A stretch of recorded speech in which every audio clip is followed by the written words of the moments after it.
సిరివాస్తు ప్రేక్షకులకు నమస్కారం. ప్రతి మనిషికి సుఖ సంతోషాలతో పాటు పిల్ల పాపలతో ఆనందంగా ఆరోగ్యంగా జీవించాలంటే నివాసయోగ్యమైన ఒక ఇల్లు కావాలి. భౌగోళికంగా ఆరోగ్యపరంగా గాలి, నీరు, వెలుతురు, ఉత్తమమైన భూమిపై అన్ని వసతులతో నిర్మించుకునేదే ఇల్లు. ఇటువంటి ఇల్లు నిర్మించుకోవడానికి ఉపయోగపడేదే వాస్తుశాస్త్రం. అసలు వాస్తుశాస్త్రం అంటే ఏమిటి? వాస్తుశాస్త్రం గురించి పురాణాలు ఏం చెబుతున్నాయి? వాస్తు పురుషుడు అంటే ఎవరు? పురాణాల ప్రకారం వాస్తు పురుషుని జన్మరహస్యం ఏమిటి? వాస్తు పురుషుడిని ఎందుకు పూజించాలి, ఎప్పుడు పూజించాలి మొదలైన విషయాల గురించి ఈ వీడియోలో తెలుసుకుందాం. వీడియోలోకి వెళ్లే ముందు ఈ ఛానల్ని మొదటిసారిగా చూస్తున్నట్లయితే సబ్స్క్రైబ్ చేయండి, లైక్ చేయండి, షేర్ చేయండి. వాస్తు అంటే నివాస గృహం లేదా నివాస ప్రదేశం అని అర్థం. శాస్త్రం అంటే శాసించేది లేదా రక్షించేది అని అర్థం. వెరసి వాస్తు శాస్త్రం అంటే నివాసాల నిర్మాణాలలో విధి విధానాలను శాసించే ప్రాచీన భారతీయ నివాస నిర్మాణ శాస్త్రం. ఇది నిర్మాణంలో ప్రతికూల మరియు అనుకూల శక్తుల మధ్య సమతుల్యతను కొనసాగించే ఒక కళ. అంటే వాస్తుశాస్త్ర రీత్యా నిర్మించబడిన ఇంటిలో నివసించే వారికి ఆరోగ్యం, ఆనందం, సంపద మరియు శ్రేయస్సును ఇస్తుందని ఒక నమ్మకం. వాస్తుశాస్త్రం యొక్క మూలాన్ని అనేక వేల సంవత్సరాల నుండి గుర్తించవచ్చు. అథర్వ వేదంలో భాగమైన సాపత్య వేదం నుండి వాస్తుశాస్త్రం ఉద్భవించిందని ప్రాచీన గ్రంథాల ద్వారా తెలుస్తుంది. అలాగే ఈ వాస్తుశాస్త్రం యొక్క సూచనలు గొప్ప భారతీయ ఇతిహాసాలైన రామాయణ, మహాభారతాలలో కనుగొనబడ్డాయి. వాస్తు అనేది ఈనాటిది కాదు, రాజుల కాలం నుంచే ఉండేది.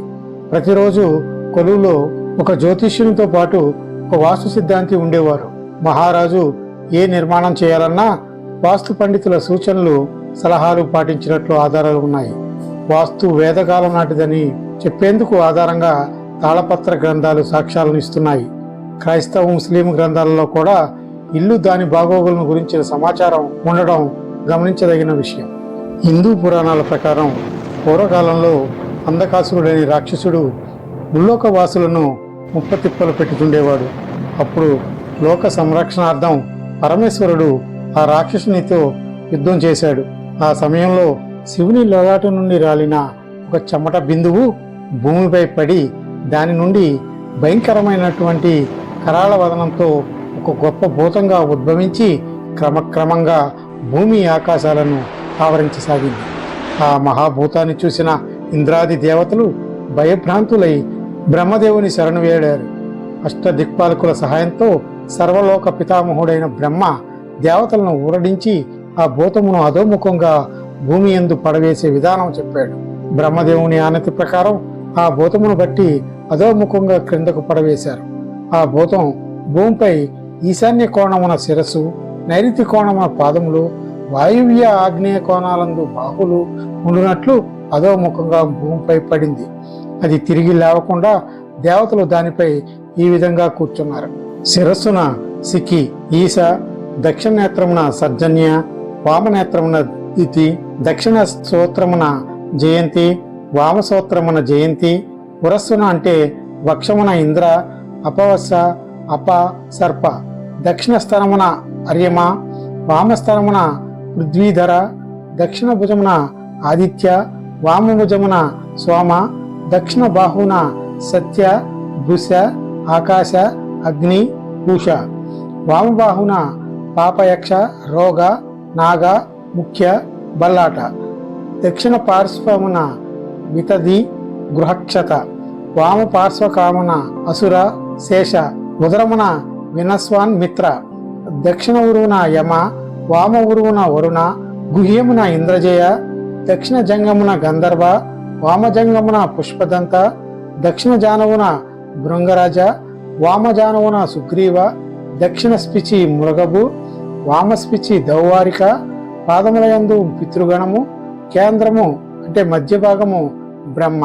ఇంతమంది దేవతల తేజస్ సముదాయంతో దేదీప్యమానంగా వెలుగుతున్న ఆ భూతాకార అద్భుతాన్ని తిలకించిన బ్రహ్మదేవుడు దాన్ని వాస్తు పురుషునిగా సృష్టిగావించాడు. భాద్రపద బహుళ తదియ, మంగళవారం, కృత్తికా నక్షత్రం, వ్యతిపాత యోగము, భద్రనాకరణం, పులికతో కూడిన కాలంలో ఆ వాస్తు పురుషుడు జన్మించాడు. ఏ అపకారం చేయని నాపై ఇంతమంది దేవతలు అధిష్ఠించి పీడించుచున్నారు, వీరి నుండి కాపాడమని వాస్తు పురుషుడు బ్రహ్మదేవుణ్ణి వేడుకొన్నాడు.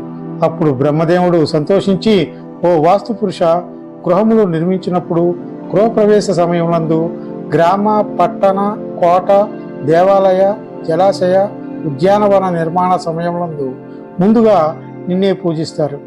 అలా పూజించిన వారికి దరిద్రముతో పాటు అడుగడుగున విఘ్నములు, చివరకు మృత్యువు కూడా సంభవించునని వాస్తు పురుషునికి వరమిచ్చాడు.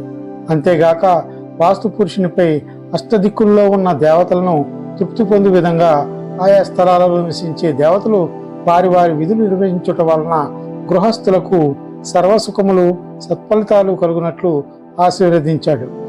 గృహారంభ సమయంలో అంటే శంకుస్థాపన సమయంలోనూ, గృహప్రవేశ సమయంలోనే కాకుండా కొన్ని ప్రత్యేక సందర్భాలలో కూడా వాస్తు పురుషుణ్ణి పూజించడం మంచిదని పురాణాలు చెబుతున్నాయి. ప్రతి సంవత్సర ఆరంభమునను, యజ్ఞ యాగాదుల యందును, ఉపనయన కాలమందును, వివాహ సమయమునను, మహోత్సవాల యందును, పిడుగుపడినప్పుడును, అగ్నికి దగ్ధమైనను, గుడ్లగోప ప్రవేశించినను, తేనె పట్టు పట్టిన గృహమునను వాస్తు పురుషుని పూజింపవలెను. ఈ వీడియో నచ్చితే లైక్ చేయండి, షేర్ చేయండి, సబ్స్క్రైబ్ చేయడం మాత్రం మర్చిపోవద్దు. అలాగే మీ అభిప్రాయాలను, సూచనలను కామెంట్ల బాక్స్లో తెలియచేయండి. సర్వే జనా సుఖినో భవంతు, లోకా సమస్త సుఖినో భవంతు.